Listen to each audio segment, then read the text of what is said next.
दोपहर के वक्त शेन शियाओशी नहाने के बाद बाथरूम से बाहर निकलती है। ठीक उसी समय मुगे दरवाजा खोलकर घर के अंदर आता है। शर्म और गुस्से के मारे वह अपना मुंह फेर लेता है और शियाओशी पर चिल्लाने लगता है कि वह तुरंत अपने कमरे में जाए और पूरे कपड़े पहने। शियाओशी उसके करीब आकर मजाकिया लहजे में पूछती है कि क्या उसके मन में कोई गलत ख्याल आ रहे हैं। इस बात से मुगे अपना सिर पकड़ लेता है और उसे डांटकर कपड़े पहनने भेज देता है। शियाओशी जब शॉर्ट्स और टी शर्ट पहनकर बाहर आती है तो मुगे सोफे पर बैठा पानी पी रहा होता है। शियाओशी सोफे पर उसके पास बैठती है। मुगे उससे पूछता है कि क्या उसने खाना खाया। शियाओशी मासूम बनकर कहती है कि मुगे घर पर नहीं था, इसलिए उसे भूख ही नहीं लगी। मुगे समझ जाता है कि उसे खाना बनाना नहीं आता और वह बहाने बना रही है। मुगे उसे फिजूल खर्च कहकर डांटता है, लेकिन फिर भी उसके लिए खुद खाना बनाने किचन में चला जाता है। डाइनिंग टेबल पर खाना खाते हुए शियाओशी मुगे को बताती है कि कल उसके क्लासमेट्स की पार्टी है और वह चाहती है कि मुगे उसके साथ चले। मुगे शर्त रखता है कि अगर बिल कोई और देगा तभी वह चलेगा। अगली सुबह मुगे की नींद खुलती है तो उसे एहसास होता है कि उसका हाथ शियाओशी के पैर पर रखा हुआ है। आंख खुलते ही वह देखता है कि शियाओशी उसके बिस्तर पर बैठी आराम से किताब पढ़ रही है। मुगे हड़बड़ाकर उठता है और पूछता है कि वह उसके कमरे में क्या कर रही है।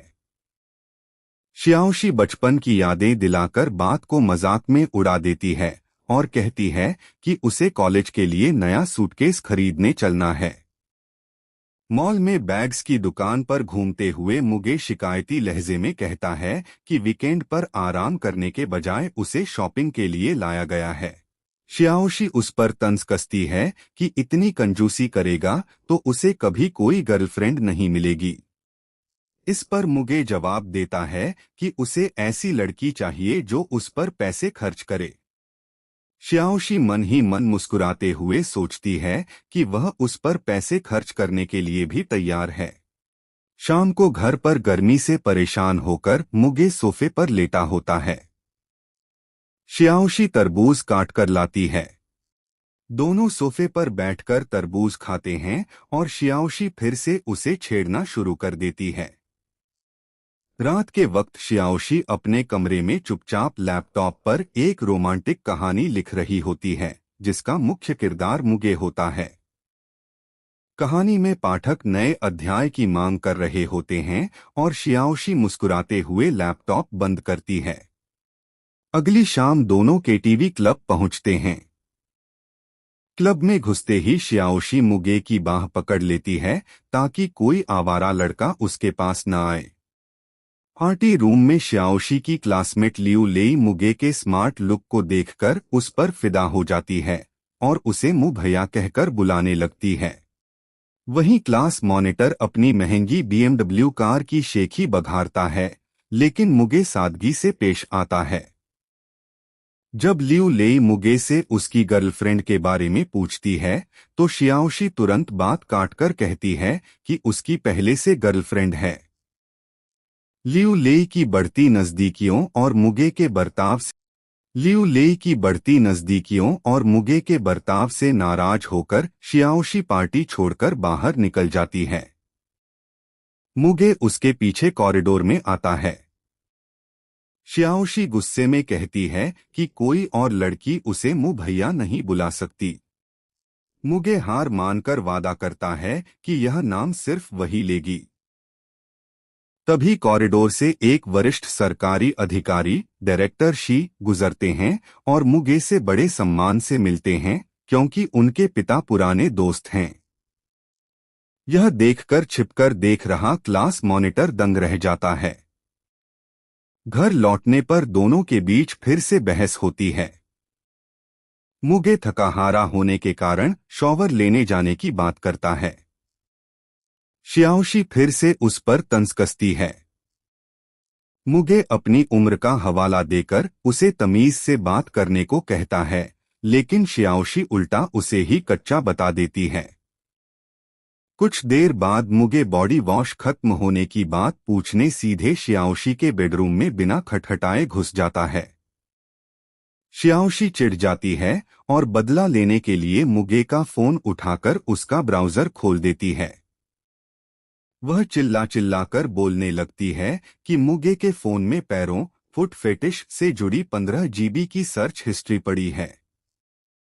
मुगे अपनी पोल खुलते देख शर्म के मारे लाल हो जाता है और चिल्लाते हुए नीचे भाग जाता है। अगले दिन शियाओशी मुगे के ऑफिस के बाहर पहुंचती है। वहां वह मुगे को एक सुंदर महिला सहकर्मी के साथ हंसते हुए बाहर आते देखती है। जलन के मारे शियाओशी अपने हाथ की ड्रिंक को कसकर भींच देती है। वह मुगे के पास जाकर ताना मारती है कि वह सहकर्मी के साथ व्यस्त था, इसलिए उसके मैसेज का जवाब नहीं दे रहा था।